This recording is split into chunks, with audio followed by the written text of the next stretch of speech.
Welcome everyone, and thank you for joining us for today's webinar, Build the Perfect Rainmaking Plan, Make 2018 Your Year, presented by Jamie Fields. My name is Stephanie Phelan. I am a marketing manager at MyCase, and I will be your host today. First, I'd like to give you a few tips about participating on GoToWebinar. The webinar control panel is on the right-hand side of your screen. This is where you can control audio, chat with me, and submit questions. Please use that questions pane to submit your questions throughout the webinar, and I'll be collecting those questions and saving them to ask Jamie at the end of her presentation. But please don't wait until the very end to shoot those over to me. We want to try and get as many questions answered as we can. Also note that these slides and the recording of today's webinar will be available by the end of the day tomorrow on the MyCase blog, and we'll be sure to email it to all of our registrants.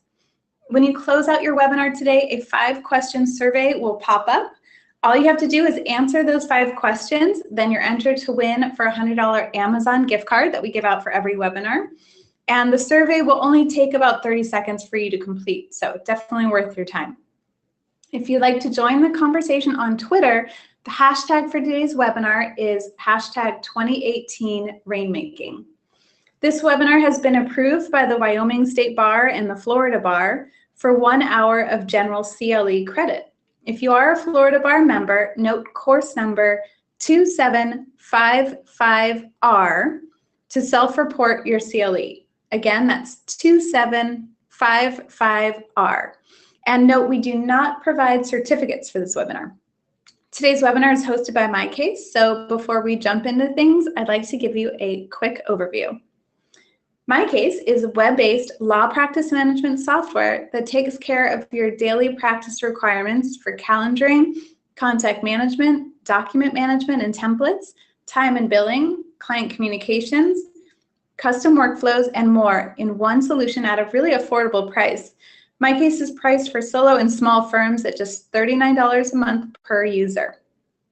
We also offer MyCase websites for our customers. The one-time fee to set up and build your custom website is $9.95. Then there's a $50 per month fee to maintain and update your website. Our websites team makes some really beautiful websites, and they can build one for your law firm too. We use a modern professional design built specifically for your firm. The websites contain social media and blog integrations. And best of all, a client portal, which is completely integrated with your MyCase software.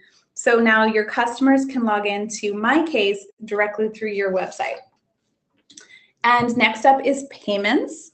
Are you accepting payments from clients online yet? If not, don't worry, it is easier than ever. MyCase now has built-in credit card payments feature for a payment service. MyCase customers can accept online payments from clients using both credit cards and checking accounts seamlessly through their MyCase account with no third-party integration required. Last but not least, we enjoy hosting educational events for professionals in the legal industry, and that's why we're all here today. So let me tell you a little bit about our presenter.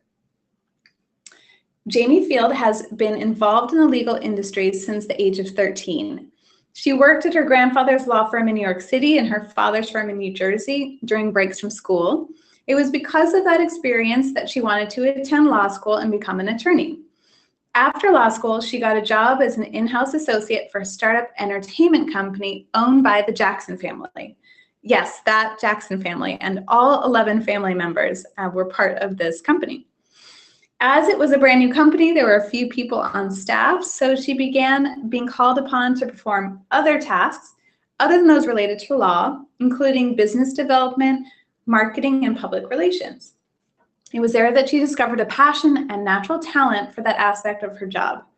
In 2002, she started her own marketing and business development coaching company and has been twice voted Best Legal Consultancy and Best Coaching Firm by the readers of the New Jersey Law Journal. We are thrilled to have you with us here today, Jamie. Thank you so much, and I'll let you take it over from here. Thank you, Stephanie. I really appreciate that. I'm going to just ask the audience to forgive me. I have a little bit of a case of laryngitis, but I think we could get along with this program. So we're going to be talking about how to build the perfect rainmaking plan to make 2018 your year. And what I want to talk to you about to start with is what are not viable business development strategies. Let's start off with the fact that hoping, wishing, and praying is not a business development strategy, nor is what I call the field of dreams method of marketing. Now, just in case you have never seen or heard of this movie, by the way, please rent it, Netflix it, Hulu it, whatever you can, because it's one of the greatest movies on the planet. Kevin Costner stars as a farmer who hears a voice telling him to build a baseball field in his cornfield. And the voice keeps saying, if you build it, they will come. Now, in 1927, when my grandfather started practicing law, this was a viable method of marketing and rainmaking. You literally could hang a sign or a shingle outside your door and people would come in. In 2017, this is not going to work. According to the ABA, there are now over 1.3 million attorneys in the United States.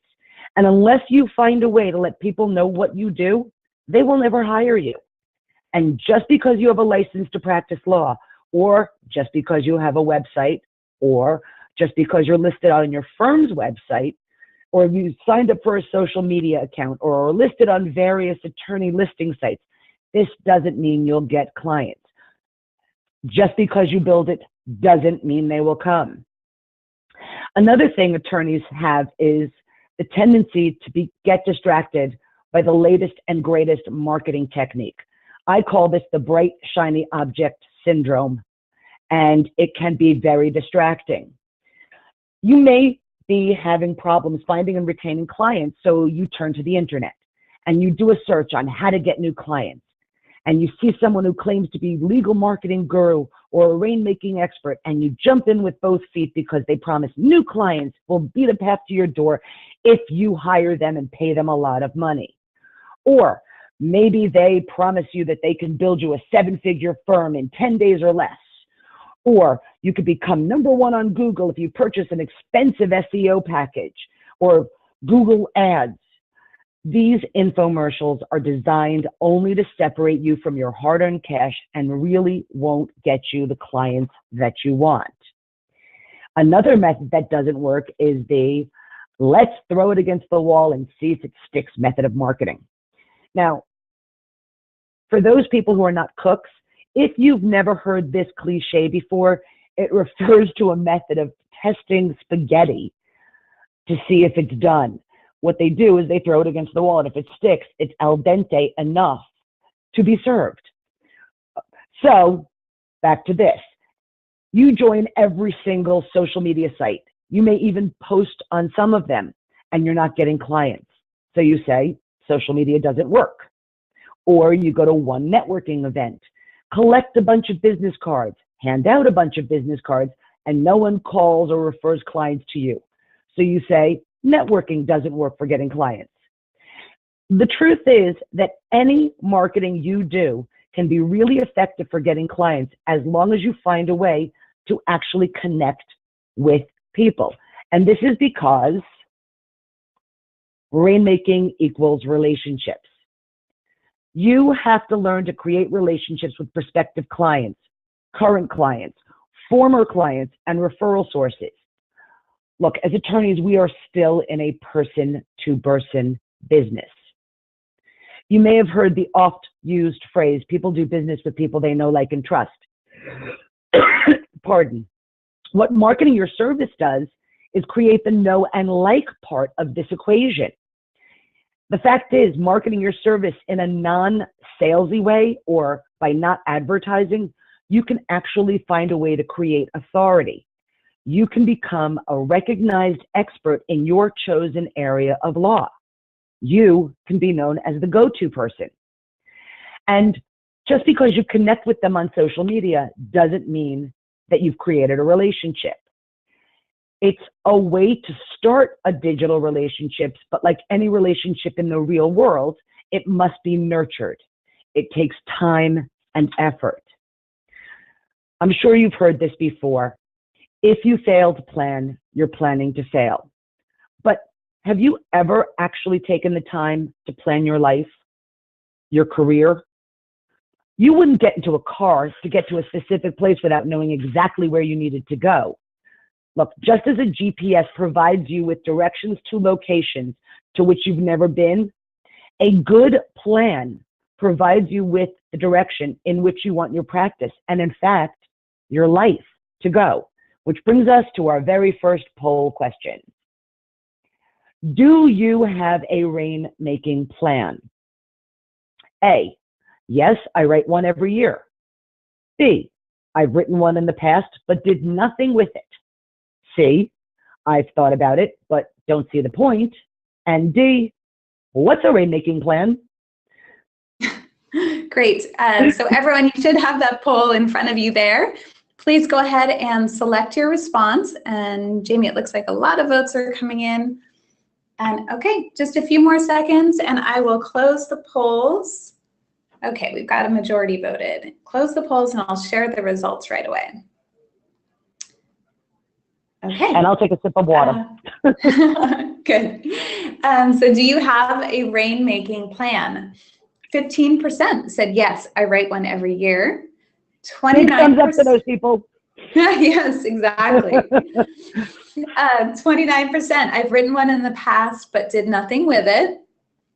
15% say they've thought about it but don't see the point. So great, those people are on the webinar today.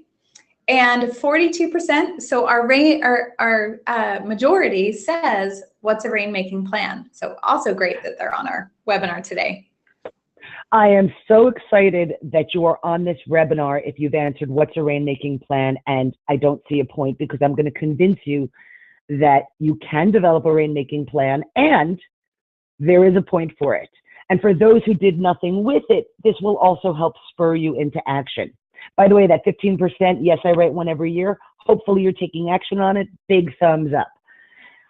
Anyway, you know, there are only really 3 steps to becoming a rainmaker: marketing, networking or meeting new people. And by the way, that also does include online. And finally, relationship building. So let's talk a little bit about these 3 steps in depth.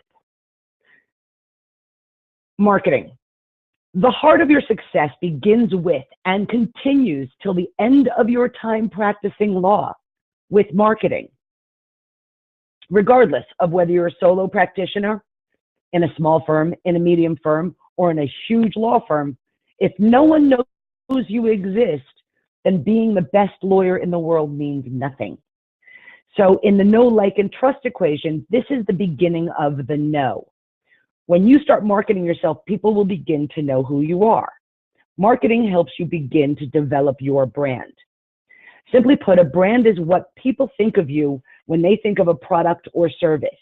Your brand, the one you want to create, is what you want people to think about you. I had a client once who, because of his ability to be brutal and extract the truth from witnesses during cross-examinations, became actually known as the killer.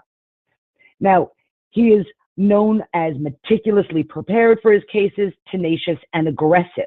And he's incredibly proud of this brand and has spent his entire life cultivating it. Yes, by the way, you can create a brand. In fact, if you don't develop a brand, one will be developed for you and you may not like it. Jeff Bezos, the chief executive officer and the person who started Amazon, says a reputation is your brand, and a reputation is what other people are saying about you when you leave the room. So you've got to be able to develop and nurture your own brand, or one will be developed for you, and it must be authentic. And of course, your brand must be visible. So this is what marketing allows you to do. And we'll talk about some of the tactics to do this later, but please understand that marketing allows you to tell the world who you are, what you know, and what you can help them with. And marketing allows you to do this without jumping up and down and waving your arms like a bloomin' crazy person screaming, I'm here, I'm here, I'm here. Which leads us to the next thing that marketing can do. It can get you hired by clients. Why? Because you're establishing yourself as the go-to authority. Marketing allows you to showcase your ability and your knowledge. In order to distinguish yourself, as one in 1.3 million attorneys, now you have to become business famous. And business fame is about becoming known for your expertise by the people who you want to hire you for your services. Prior to the internet being ubiquitous, it was more difficult to become business famous. It wasn't impossible, just harder. Now, anyone can create visibility that they would like in their target or niche that they want to work and become known as the go-to expert. And you've seen them out there. You've seen the people that you think, oh my God, I'm so much smarter than they are. Why are they considered an expert? Because they found a way to market their services. You got to think about it this way. Marketing is what brings people to your door. Now, your door can be your website, your door can be your social media account, or your door can be your actual door. It's the relationships you create thereafter that are what will allow you to sign new clients. And in order to begin creating relationships, you must network. You have to start meeting people. If marketing is getting to know you part, then step 2, networking, is the getting to like you part. I still consider networking to be one of the most effective ways to become a rainmaker. Just getting out your name with marketing activity only allows you to create interest. Rainmaking is about creating relationships that turn into businesses or referrals. And the only way to create real relationships is to meet as many people as possible who could potentially use or refer your services as an attorney. Additionally, the return on investment in getting to know other people is so much higher than spending money on advertising or marketing activities. And networking is not just about going to networking events, but it is any time you connect with people, whether one-on-one, online, it doesn't matter. And in fact, I often talk to my clients about networking at places where you would not think to network. For example, if you are a soccer mom or dad, do you know what the other soccer moms or dads do for a living? Do they know what you do for a living? You could potentially get clients from the people that you're seeing on a Saturday or Sunday when your kids are playing soccer. So networking is any time that you connect with people. The reason that networking events, those associations, those big events are valuable is because you can create the relationships, or actually begin to create the relationships with a lot of people all at once. But I do want to give you a few reasons why having people know and like you and why networking is important. Networking allows you to maintain relationships with current customers, meet new prospects, get referrals to pre-qualified prospects, create word of mouth publicity. You create ambassadors when you network who will tell other people about you and connect you with the right prospects. You can find a new job if you're looking for a new law firm to work with. You can find a new employee or colleague. You can get to know the right people who can help your career, receive more visibility as a person for your organization, get new ideas, get new insight. All of these are wonderful things that happen when you start networking. You get doors open to people you may not be able to have gotten to reach on your own, because the 6 degrees of separation has now become 3 degrees with the internet. And you get invited to the right events and the right parties where you can become a participant or a speaker or a co-host, and you can have more friends. And who doesn't want more friends? Networking obviously can be done both on and offline. Yes, you can use social media to begin to network with people. By the way, I remember a time when this was impossible, but I still networked. In 1992, I met a person on a business trip to California. Since then, we have communicated via telephone, via email, and now on the internet. And to this day, I consider her one of my closest friends, even though I have not seen her since 1992. In 1994, I discovered AOL chat rooms, and for anybody who was old enough to remember that. But these chat rooms, specifically the one that I was in, was about books. And to this day, I'm still friends with the people who were in that chat room. Networking is about creating friendships, and they could be social friends or business friends or a mixture of both. And for your business friends, you've got to figure out where they hang out. Where are they? What associations do they belong to? We'll talk a little bit about that in a second. The third step to becoming a Rainmaker is relationship building. Now, remember that I said people do business with people they know, like, and trust. Well, creating real relationships with people is how you build trust. However, trust is not something that occurs immediately.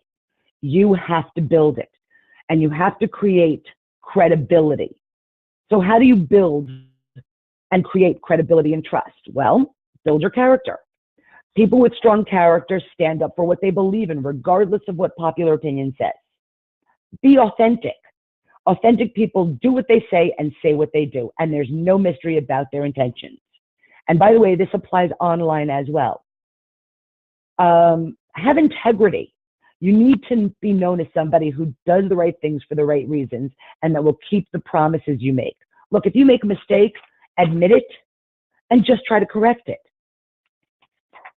Be transparent. People trust what they can see. You know, there's a story going around right now about a law firm, and I'm sorry I didn't write down the name of the law firm, but one of their things is they're trying to be more transparent, and they have put a page on their website about their pricing and how they actually charge for their services. Not usual for a lot of law firms, but this is a nice way to be transparent. So you've got to communicate clearly if you want to create credibility. Just clearly and truthfully. Keep the lines of communications open, and particularly when you have bad news to share. Please speak in plain English, not in legalese. It doesn't make you sound more knowledgeable.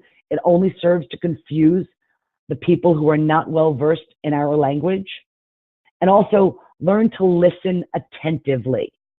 When people are speaking, give them your full attention and ask questions to clarify anything you don't understand. Above all, be professional. Look, we've had bad days. We all have bad days. But you need to learn to control your emotions under stressful situations. Also, you have to learn to respect everyone with whom you come in contact. The 3 steps to becoming the Rainmaker, the know, like, and trust, or the marketing, networking, and rainmaking, are interdependent upon each other. While you can become someone with knowledge and authority in your field, marketing, if they do not know you personally, networking, or they do not trust you, relationship building, you can't build a book of business. Further, you don't just do one step and then another step and then the other step. Instead, you've got to think of it sort of as a circle that goes around and round until you reach your goal. The minute you stop marketing your services or networking or creating those relationships, that's when the referrals dry up. That's when the clients dry up. And that's when you have to start all over again. All of this leads to the question, how are you going to do this in an already busy schedule as an attorney? Well, this is where developing your attorney rainmaking plan or your attorney business plan comes into play. So why have a development plan? Well, let's talk a little bit about this, and we're going to do it very briefly. First, a written plan forces you to clarify your goals, particularly when you learn a little bit later in this program how to effectively write goals. But one of the coolest things about this is that you get to dream of all the things you want to do and create and the ways to achieve them, be it in business or be it in your other parts of your life. When you create your own plans, you aren't just following what others are doing, but trying to find the things that work for your business development activities and for your life.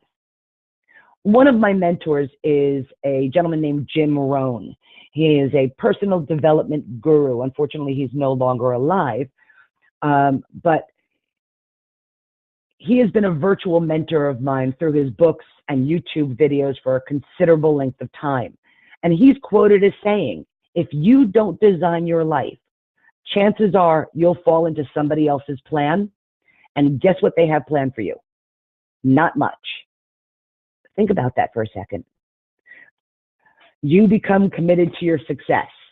Once you have your written goals, it becomes mandatory in your own mind for you to achieve these goals. It compels you to give extra effort. It compels you to get out of your comfort zone and raise your standards. Another reason to have a business development plan is it helps keep you on track. We are bombarded daily with distractions and information that are not helpful to your success. Having a plan keeps you focused on what you need to get done, as well as when you need to get it done, and as well as what you want to get done. It also helps free your mind to take your thinking to the next level. Let me ask you a question. You don't have to answer it, just think about this. Do you know what all of your appointments are next week? How about the next 2 weeks? Next month? I free my mind from remembering all of my appointments by having a calendar which lists all of these appointments I've scheduled. I don't have to remember friends' birthdays because they're all listed on my calendar and regenerate every single year.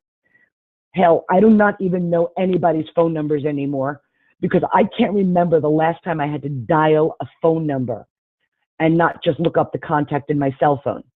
Although, ironically, I can still remember my childhood home phone number and my grandmother's phone number from 30 years ago. Look, your plans will turn into tasks which must be written down.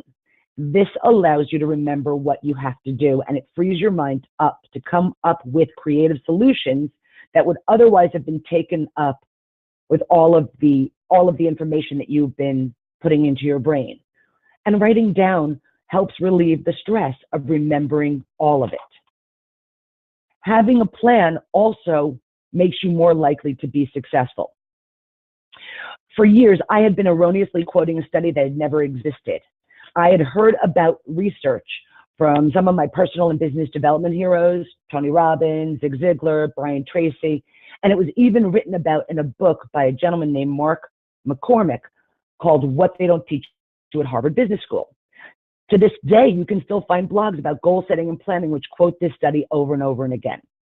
Turns out, the study that they're talking about never existed. The story as it goes is told this way. In 1953, a survey was taken of Yale graduating seniors to answer the question, how many of them had specific written goals for their future? 3% of the class related they had taken the time to write down their goals for their lives. Then the story continues. 20 years later, researchers found all of the surviving members of the Yale class of 1953 and discovered that they discovered that the 3% with the goals had accumulated more personal financial wealth than the other 97% combined. The problem, as I said, as discovered by Fast Company magazine in 1996, is that that study never existed.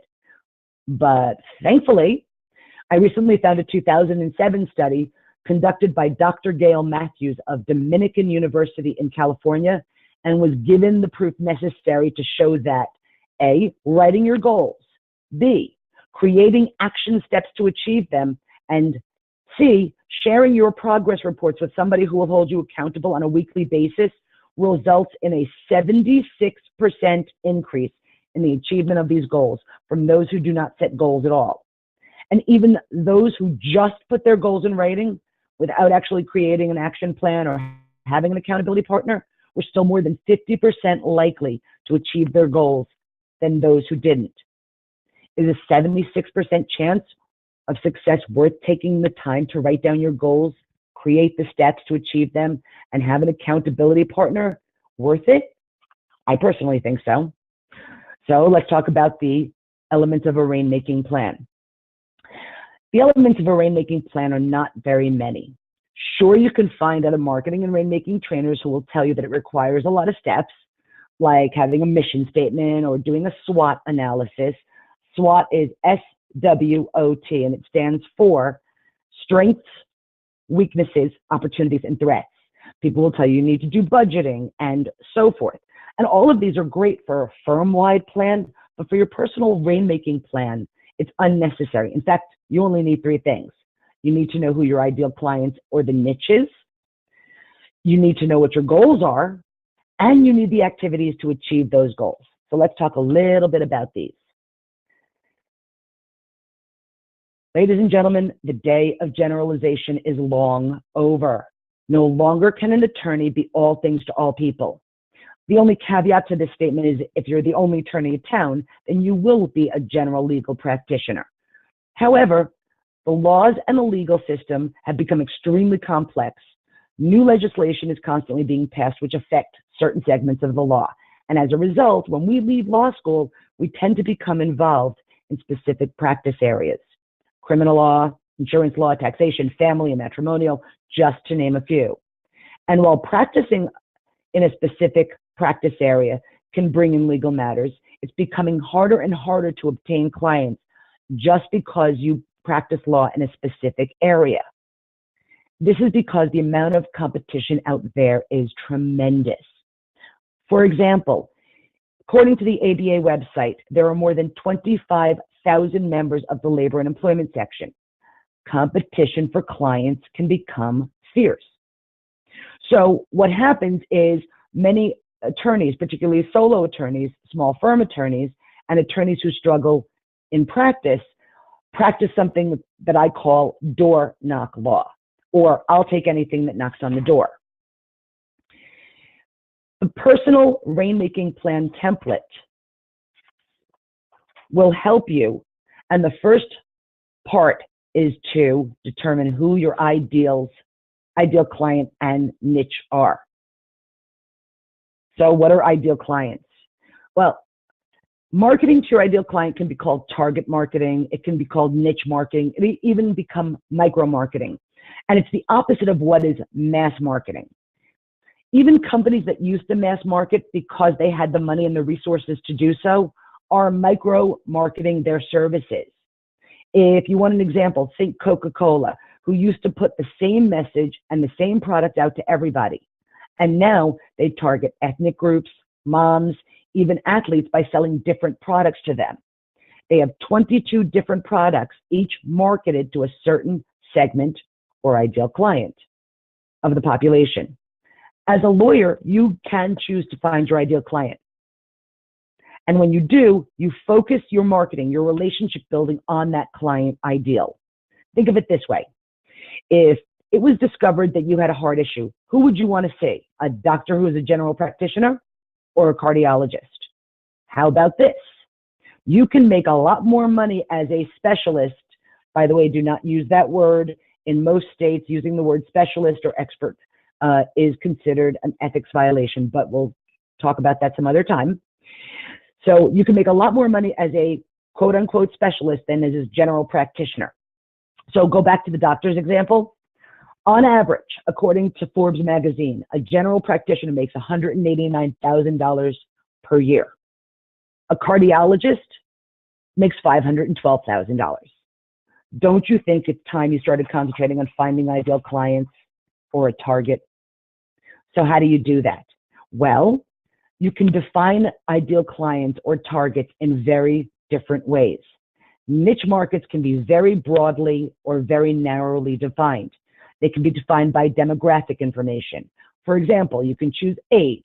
If you're an estate planning attorney, you choose baby boomers or the X generation or even millennials.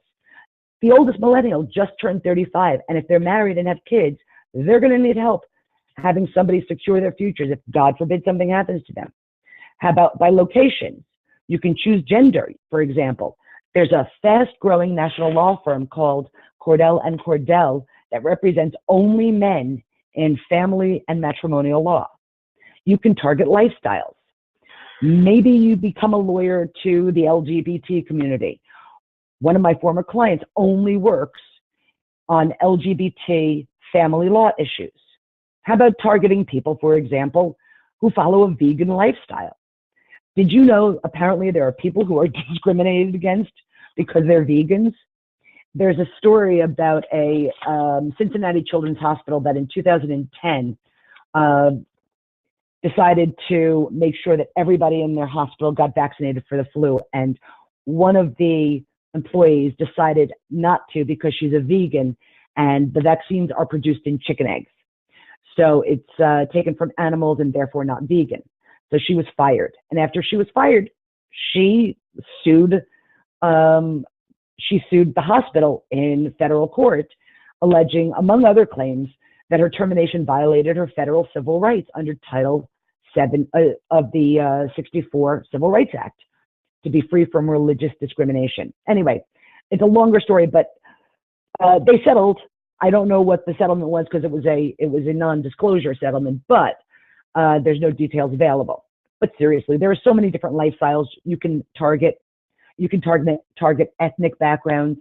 A client of mine who speaks fluent Korean only works with Korean business owners. You can target socioeconomic factors. So maybe you want to be the trust and estates attorney to the top 1%, or they can be defined by industry or SEC code. Now, I often tell my story of my father who inadvertently became the Delta divorce attorney because he started doing divorces for Delta airline employees at Newark Airport. And at one time, he had all of them who were getting divorced. You can do it by hobbies. One of my clients started an entire law practice around craft brewing in North Carolina. What makes it a niche market is that it's concentrated, well-defined. It's a segment of the population that engages in the same behaviors or has the same wants and needs. And as a strategy, niche marketing is aimed at being a big fish in a small pond than trying to be that small fish in a huge pond. So to figure out who you want to work with, your ideal clients or niche, ask yourself the following questions. Who do I like to work with? What are the clients that you like to work with? Literally list their attributes. Can they pay my fees? Now, yes, this is an important part, and it shouldn't be the only criteria, but it also doesn't mean you should be paying, that you should be charging ridiculous fees. In fact, ethically speaking, you're not allowed. Please check RPC 1.5 if you are interested in the ethics rules on that. But the more sophisticated you get within that niche, the more you can actually charge. Is the market large enough?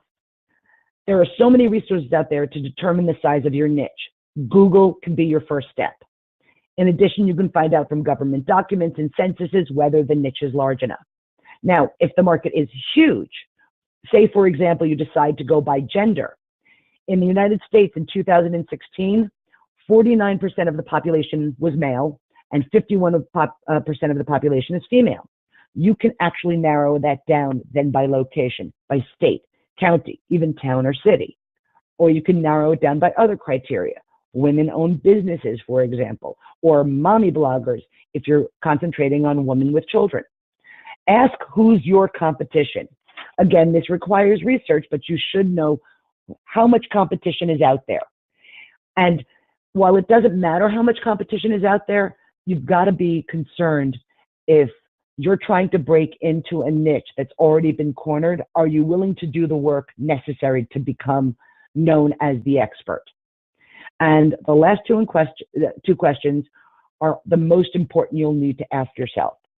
Do I understand my market? You need to know everything about your niche. Not only do you need to become, your ideal client's legal issues, but you should know everything about them. Becoming their trusted advisor becomes with understanding everything that motivates or scares them. I also know what motivates them is not always about the money. And then the final question is, where can I find them? Now, this leads us to poll question number 2. Do you have a target market? A, no, I work for anyone who walks in the door. B, I'm not really sure. C, sort of, but I'm really inconsistent. And D, yes, and I find a way to position myself as authority in front of them consistently. I love this question. I can't wait to see the results on this one, Jamie. So everyone knows what to do. Please go ahead and select your response in your quick poll there, and we're going to get our immediate results. All right, votes are coming in quickly and looking like the majority has voted. So I'll be closing the polls here in just a second. Okay, and results are in. Do you have a target market? 12% said no, I work for anyone who walks in the door. That's definitely lower than I thought it would be. 12% also said I'm not really sure. 46%, so our majority here, say sort of, but I'm really inconsistent. And 30% say yes, and I position myself as an authority in front of them. So that's impressive. Yes, it is, and I'm very proud of those attorneys who do. I think it's amazing. All right, next. The second element of a rainmaking plan is setting goals. Look, because all work and no play makes Johnny a dull person and or a dull attorney, I truly believe and teach my clients that when they set goals, they have to have a well-rounded life. So in addition to just doing career and financial goals, you also have to have physical and health goals, home and family goals, friends and social goals, and intellectual and spiritual goals. By the way, when I talk about spiritual, I'm not necessarily talking specifically about religion. That's up to you. What I mean by spiritual is basically your moral goals. What will you allow? What will you not allow? But before if there's any big law attorneys on this call, jump up and down and say, I don't have a life, I'm working 90 hours a week, I will actually call hogwash. Look, there will be certain times in every attorney's life that they will work that many hours. And in fact, there are weeks when I put in 90 hours per week. But as you'll see a little bit later, when we discuss how to fit it all in, there is always time to do the things to achieve all of your goals. So how do you create effective goals? Well, where do you want to go? That's what you have to decide. So from time immemorial, personal development authors and gurus have been writing about how to create effective goals, and they use an acronym called SMART, S-M-A-R-T. So SMART stands for specific, measurable, actionable, or you can take action steps on it. R is realistic. T is time-bound, or it has a deadline. And I do something that most personal development or time management gurus who teach goal setting don't do. And I added a Y, which stands for you or yours and why. Why do you want that goal? Because if you don't know why you want that goal, you will never accomplish it. So for example, I'm going to use an example many people can understand. Saying I want to lose weight is not a goal. It's a wish. It's a hope. It's a dream. But saying I want to lose 10 pounds by February 29th is a goal. Why? It's specific. You know exactly how much weight you want to lose. It's measurable. 10 pounds is 10 pounds. It's actionable. You can come up with actions to take to lose 10 pounds. Maybe it's to give up sugar or soda. Maybe it's to count calories. Maybe it's to start working out a certain number of days a week. Regardless, you've got steps that you can take. It's reasonable or realistic. February 28th is a bunch of weeks away, and you can get to a 10-pound loss because they say 2 pounds a week is a healthy way to lose weight. So it's reasonable. But saying, for example, I want to lose 50 pounds by December 6th is a bit unrealistic. Can it be done? Sure. If you are morbidly obese and on The Biggest Loser, where you will work out for 19 hours a day and eat very little. By the way, I know that because one of my friends was on The Biggest Loser, and that's what they did. Anyway, and of course, it has to have a deadline, or it's time-bound, February 28th. But the added part of the formula, the why, you've got to know your why. So if you don't have a reason, you're never going to lose that 10 pounds. By the way, it doesn't matter what the reasons are. It could be anything. And if you have a goal and it's got to be your reason, the only way that you will achieve somebody else's goal for you is if there's a consequence, and it will become your goal. So for example, using that example, if your doctor says, if you don't lose 10 pounds, we're going to have to put you on insulin for your diabetes, then while it's a negative consequence, you will turn that into a goal that you want. By the way, when you're writing your goals down, you should always write your goals in present tense, and it has to do with neuropsychology. When you say I want or I have as opposed to I am. Neuropsychology studies prove that I want or I need are future goals, and the brain will keep you wanting it or needing it forever. So for business development, for example, let's go with easy numbers. Say your goal is I have 12 new clients this year. Now you can break this down into monthly goals. I have 1 new client every month this year. Now you can determine what tasks you'll need to do and turn these into goals. And to figure out what tasks you will achieve, you have to then schedule them, which brings us to the activities that you will need to do to achieve your goals. Now, realistically, I can only touch on the activities that you need to achieve these goals, because time will not allow me to delve into the best practices for each, which could take at least another 3 to 5 weeks to do so. But the key of this seminar is not just the tactics, but the fact that you're putting the plan together. In fact, you can research each one of the tactics online for more in-depth knowledge about the best practices. So, what activities can you use to achieve your rainmaking goals? Well, there are literally hundreds of ways to meet and stay in touch with people, and you must keep in touch.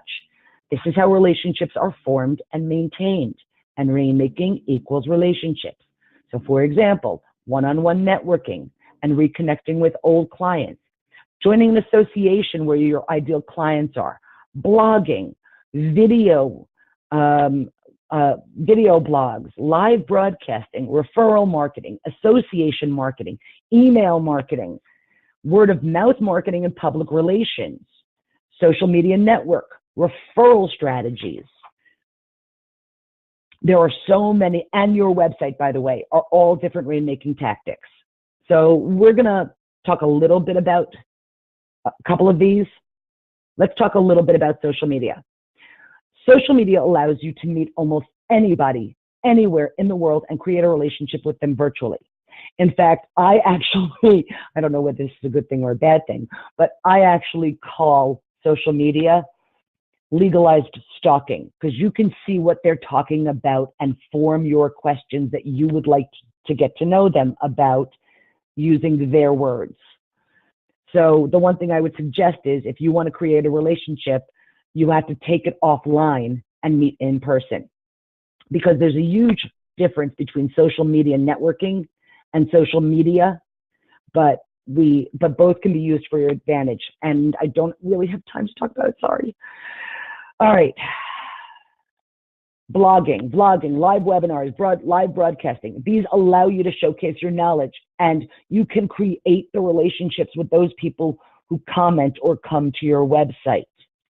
Referral marketing programs allow you to create relationships by helping others get what they want, and in return, they will help you get what you want. Other rainmaking tactics, association networking. We talked a little bit about picking your ideal clients and your niche. I'm not sure if you're aware, but every single niche probably has an association that people can join. And if they don't, you can actually start one on a website called meetup.com. That's MEETUP.com, meetup.com. And you can start creating one.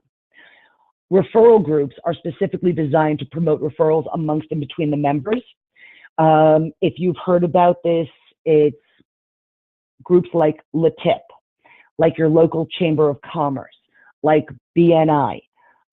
Just be aware that in certain states, in New York, for example, BNI and LATIP are considered unethical networking groups because of the requirement that you, quote unquote, pay for referrals. It's a long, drawn out thing, but we'll have to go past that anyway. Oh, I do want to talk about one thing with social media. Please be aware of and warn against TMI.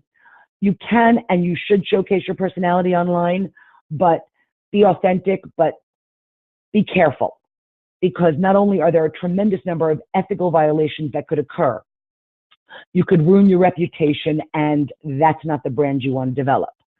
So I'll give you for example, during the past summer, 10 students had their fall 2017 admission to Harvard rescinded because of hateful, racist and sexually explicit memes that they posted and created in a private Facebook group.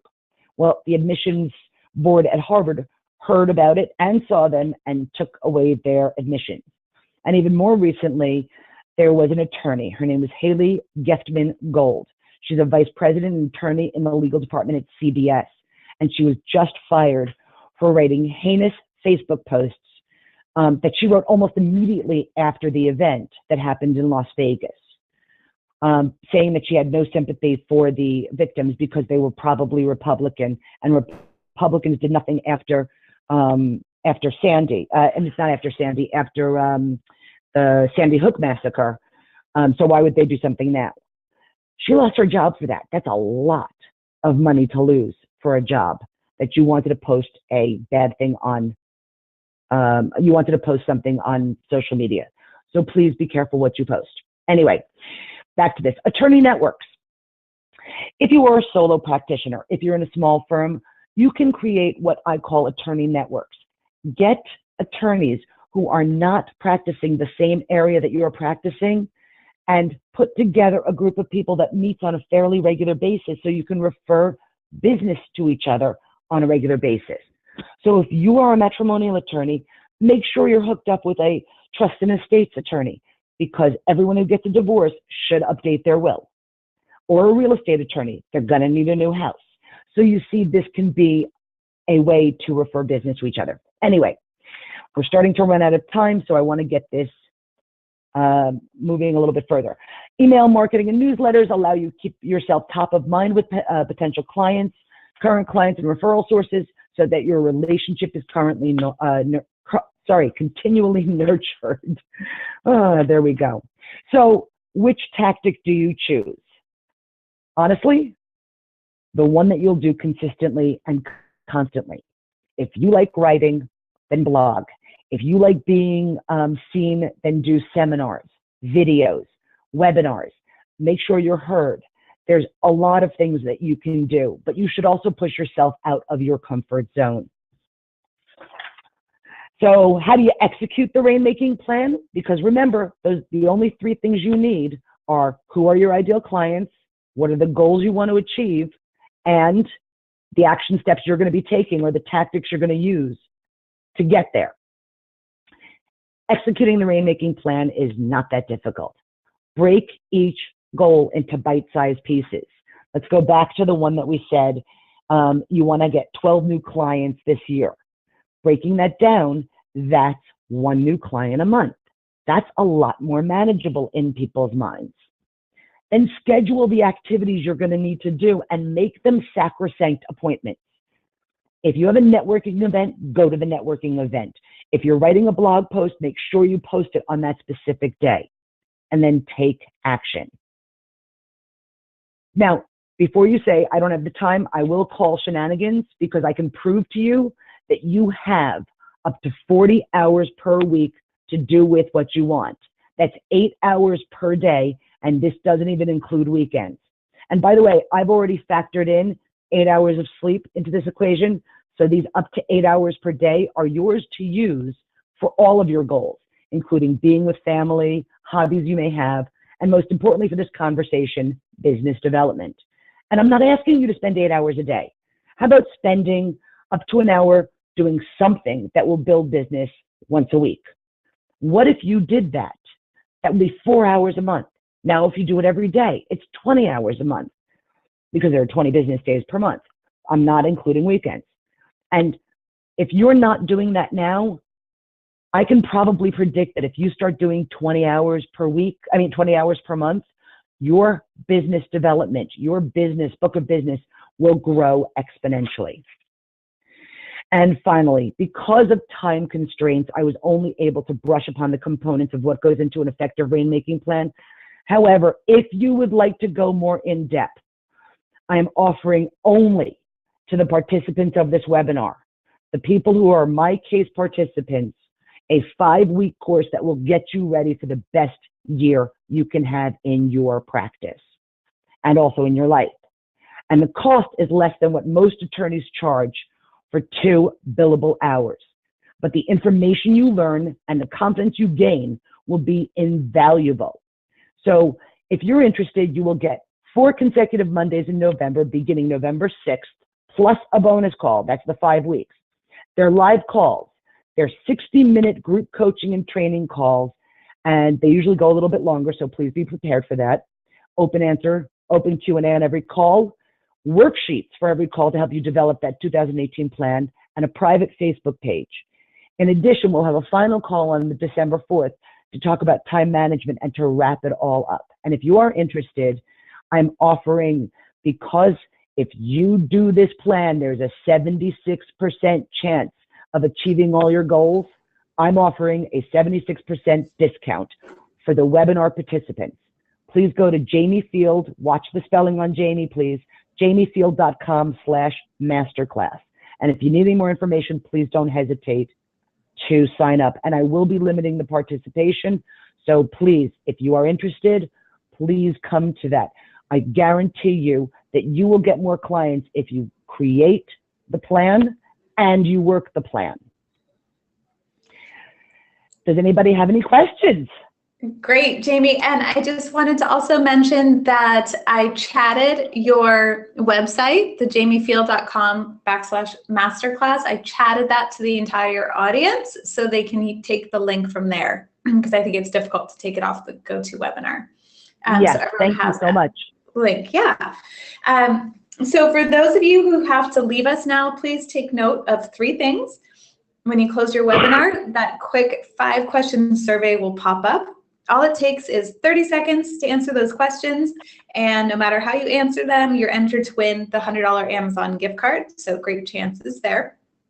If you're a Florida Bar member, that course number again is 2755R to self-report your CLE, and everyone will receive an email tomorrow with a link to the MyCase blog, where you'll find a recap, these slides, and the webinar recording, and the Amazon gift card winner. So we do have probably more questions than we'll get to today, but I'll just start reading some to you, Jamie. Okay. First question is, who has the best business development book out there? Oh, there are so many great business development books out there that at this moment, the one that I can think of that I really love is not even in our own industry, but in the industry, Clients for Life is a great book by Jagdish Seth and Andrew Sobel. But there's so many business development books. And I also suggest that you read business development books that have nothing to do with the legal industry.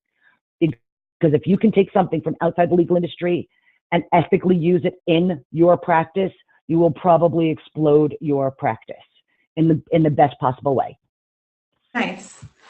Okay, good suggestion. Moving on to the next question. I thought this one was pretty interesting. So someone said, okay, there's several touch points that we identify for reaching out. And this person said about 4 years ago, it was said that only after 7 touch points do you arrive at a point where a client actually hires you. Do you know if this has changed, increased since the amount of information, different channels, and the number of people out there have increased? Do you have any information on that? Yes. The number of touch points has increased because the amount of information that we are being bombarded with on a daily basis has increased. There are statistics, and if you are interested, I'm happy to send them to you. Please send me an email at info@marketingfield.com and just let me know, and I'll send you the statistics. But the one thing you have to understand is, regardless of how many touches, don't give up. Until they say no, stop bothering. I mean, no, it means not now.